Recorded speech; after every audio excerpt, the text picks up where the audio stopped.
नमस्कार, मी सुमित शंकर सावंत आणि तुम्ही पाहताय TV9 मराठी। दिवसभरात या पहिल्या बुलेटिनमध्ये तुमचं स्वागत। सुरुवातीलाच आपण संपूर्ण राज्यभरातल्या 36 जिल्ह्यातल्या महत्त्वाच्या 72 बातम्यांचा वेगवान आढावा घेऊयात। परभणी पोलीस लाठीचार्ज प्रकरणी 3 पोलीस अधिकाऱ्यांना सक्तीच्या रजेवर पाठवा, राज्य मागासवर्ग आयोगाचे निर्देश। सोमनाथ सूर्यवंशी मृत्यू प्रकरणी 21 डिसेंबरला जालना बंदची हाक, सकल आंबेडकरी समाज आणि वडार समाजाकडून जिल्हा बंदची हाक।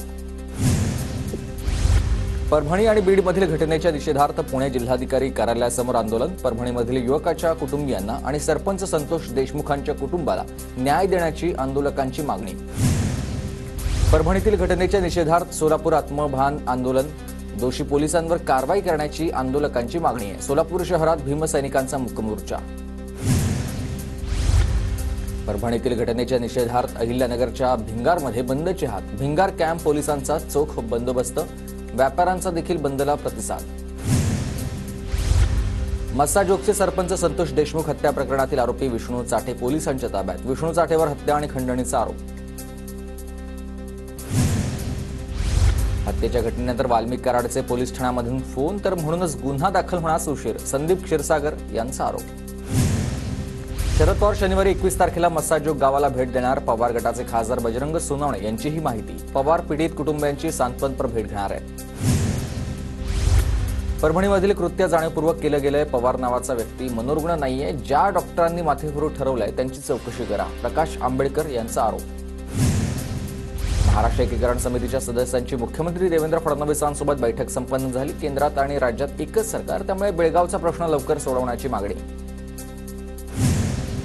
कामकाज सल्लागार समितीची बैठक संपन्न, अधिवेशनाचा कालावधी वाढणार नाही, अधिवेशन 21 डिसेंबरला संपणार आहे। विदर्भ मराठवाड्यावर 2 दिवस विशेष चर्चा घेण्याचा विरोधकांचा प्रस्ताव।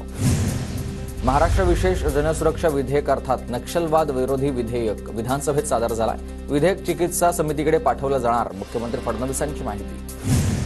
एक देश एक निवडणूक विधेयक जेपीसीकडे पाठवलंय, केंद्र सरकारकडून जेपीसी समितीची घोषणा। लोकसभेचे खासदार पीपी चौधरी यांच्या अध्यक्षतेखाली समिती स्थापन। भाजपच्या व्हीपचं उल्लंघन करणाऱ्या 20हून अधिक खासदारांना नोटीस बजावणार, वन नेशन वन इलेक्शन विधेयकावेळी गैरहजर खासदारांनाच नोटीस बजावली जाईल। नोटीसच्या माध्यमातून गैरहजर राहण्याचं कारण विचारलं जाईल। पुण्याच्या माळीण जिल्हा परिषद शाळेत शिक्षकाची विद्यार्थ्याला बेदम मारहाण करत तिखट खायला लावल्याचा प्रकार, तक्रार केल्यानंतर शिक्षकाला पाठीशी घालत असल्याचा नागरिकांचा आरोप आहे। लेखक डॉक्टर सुधीर रसाळ यांना साहित्य अकादमी पुरस्कार, रसाळ यांच्या विंदांचे गद्यरूप या समीक्षक आता पुस्तकाला साहित्य अकादमी पुरस्कार जाहीर करण्यात आलाय। सीबीआयनं आता अटक केलेल्या सर्व 7 अधिकाऱ्यांना जामीन मंजूर झाला। भ्रष्टाचार प्रकरणात सीबीआयनं 2 IRS अधिकाऱ्यांसह 5 जणांना अटक केली होती। नगरपालिकेनं पाठ फिरवल्यानं बदलापूर स्टेशन परिसरात फेरीवाल्यांचा सुळसुळाट, फेरीवाल्यांमुळेच पादचाऱ्यांना प्रचंड मनस्ताप। जालन्यात अवैध गर्भलिंग निदान सेंटरवर कारवाई, सोनोग्राफी मशीनसह 3 जण ताब्यात, स्थानिक गुन्हे शाखा आणि आरोग्य विभागाची कारवाई। अंबडमधील तरुणीच्या आत्महत्या प्रकरणातील आरोपीचे आई-वडील 6 दिवसांपासून बेपत्ता, 2 पथक शोध घेण्यासाठी रवाना झाल्याची पोलिसांची माहिती आहे। आरोपी सोहम मिंदरनं आणखी 2 मुलींना फसवल्याचं पोलीस तपासात उघड झालंय। जळगाव तालुक्यातील तलाठी ग्रामसेवकांना ई-पीक पंचनाम्याचे प्रशिक्षणाला तहसीलदार शीतल राजपूर यांची उपस्थिती। जळगावमध्ये इफ्को नॅनो शेतकरी जागृती व्हॅन मोहिमेचं जिल्हाधिकाऱ्यांच्या हस्ते उद्घाटन झालंय। शेतकऱ्यांना नव्या तंत्रज्ञानाबद्दल माहिती देण्यासाठी जनजागृती मोहीम। धुळे कृषी उत्पन्न बाजार समितीमध्ये कांद्याला कमी दर मिळत असल्यानंच शेतकऱ्यांची नाराजी, कांद्याला चांगला दर आणि कर्जमाफीचं आश्वासन पूर्ण करण्याची शेतकऱ्यांची मागणी। धुळे जिल्ह्यात अतिवृष्टीमुळे नुकसान झालेल्या 148 शेतकऱ्यांना 18,75,000 रुपयांची मदत, 3 हेक्टरपर्यंत नुकसान झालेल्या शेतकऱ्यांना मदत जाहीर। नंदुरबार कृषी उत्पन्न बाजार समितीमध्ये लाल मिरचीची आवक वाढली आहे। लाल मिरचीला 2,000 ते 4,000 रुपयांचा दर आहे। मागच्या वर्षीच्या तुलनेत लाल मिरचीचे भाव घसरलेले आहेत। नाशिकच्या लासलगावसह देशांतर्गत बाजार समित्यांमध्ये कांद्याची मोठी आवक, गेल्या 8 दिवसात भाव 50% कोसळले, कांदा उत्पादक शेतकरी चिंतेत आहेत। चाळीसगावमध्ये लाल कांद्याचे दर घसरले, गेल्या 15 दिवसांमध्ये कांद्याच्या दरात 1,500 प्रति क्विंटलनं घट, शेतकरी आर्थिक संकटात। बुलढाणा जिल्ह्यात 2.43 लाख हेक्टरवर बहरली रब्बीची पिकं, हरभरा पिकाला जिल्ह्यामधील शेतकऱ्यांची पसंती। गोंदियातील बाजारात हिरवी मिरची शेवग्याचे दर घसरले, सामान्यांना दिलासा. मटार आता 80 रुपये किलोनं विक्रीसाठी बाजारात. सतत बदलत्या हवामानामुळे धुळे जिल्ह्यात गव्हाच्या पिकावर तण वाढू लागलेले आहेत आणि जिल्ह्यातील शेतकऱ्यांकडून तणनाशकाची फवारणी. नांदेडच्या नायगाव तालुक्यामधील तरुण शेतकऱ्याला पपई लागवडीमधून लाखोंचं उत्पन्न मिळालं. शेतकऱ्याला पहिल्या 4 टप्प्यात 5 लाखांचं उत्पन्न. नंदुरबार जिल्ह्यातील 58 ग्रामपंचायतींवर प्रशासनाचं राज्य. ग्रामपंचायतींच्या निवडणुका लवकर घ्याव्यात, इच्छुक उमेदवारांची मागणी आहे.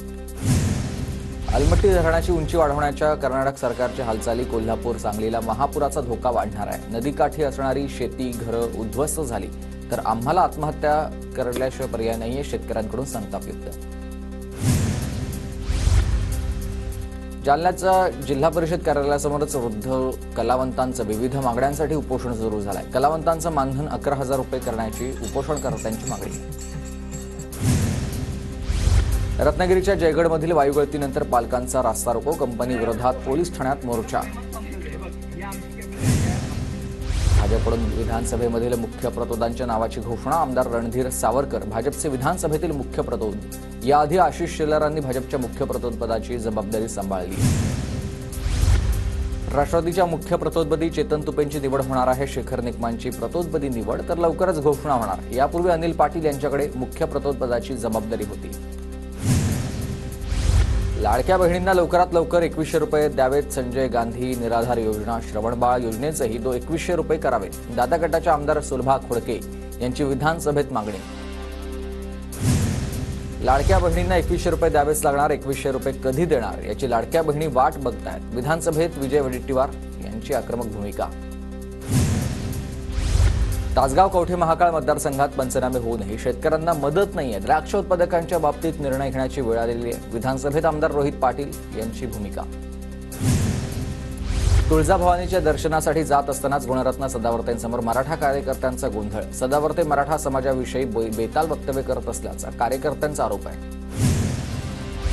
तुळजाभवानी आईच्या दरबारी झालेली शिवीगाळ भावना दुखावणारी. तुळजापूरमध्ये मराठा आंदोलकांच्या घोषणाबाजीवर गुणरत्न सदावर्ते यांचं वक्तव्य.